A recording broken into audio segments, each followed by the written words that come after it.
নমস্কাৰ সকলোকে আজি আপোনালোকক গোলাপৰ যতন লগতে আপোনালোকে গোলাপবোৰ কেনেদৰে ৰিপোৰ্টিং কৰিব লাগে তাকে ক'ব বিচাৰিছো আপোনালোকে যাতে আপোনালোকৰ ঘৰৰ গোলাপজোপা একেবাৰে ভালকৈ ফুলে হেহে ভিডিঅ'টো শেষৰলৈকে চাব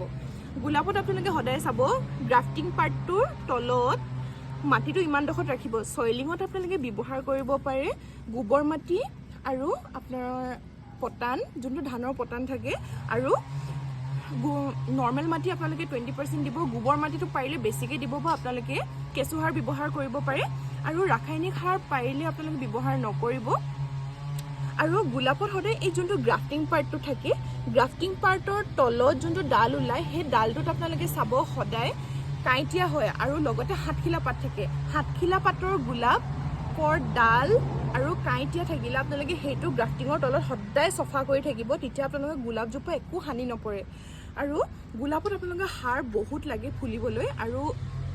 আপোনালোকে গোলাপত যদি বেছিকৈ সাৰ দিব বিচাৰে আপোনালোকে খলিয়ৈটো দিব পাৰে খলিয়ৈটো আপোনালোকে পানীত তিয়াই থৈ দিব আৰু 3 দিনলৈকে তিয়াই থৈ দিব তাৰপিছত পানীটো আপোনালোকে যেনেদৰে আমি চাহ চাকো সেনেদৰে আপোনালোকে ফিল্টাৰ কৰি ল'ব কাৰণ আপোনালোকৰ খলিয়ৈত আপোনালোকৰ নাইট্ৰজেনৰ পৰিমাণটো বহুত বেছি থাকে আপোনালোকে যদি পানীত পাতল কৰি লয় তেতিয়া গছজোপাই শোষণ কৰিবলৈ ভাল হয় আৰু গছজোপাৰ গ্ৰথটো ভাল হয় সেয়েহে আপোনালোকে গোলাপজোপা যতন কৰিবলৈ এনেধৰণৰ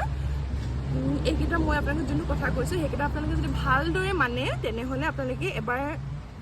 আপোনালোকৰ গোলাপ খুব ধুনীয়াকৈ ঘৰত ফুলিব লগতে আপোনালোকৰ গোলাপজোপা অহা বছৰলৈকে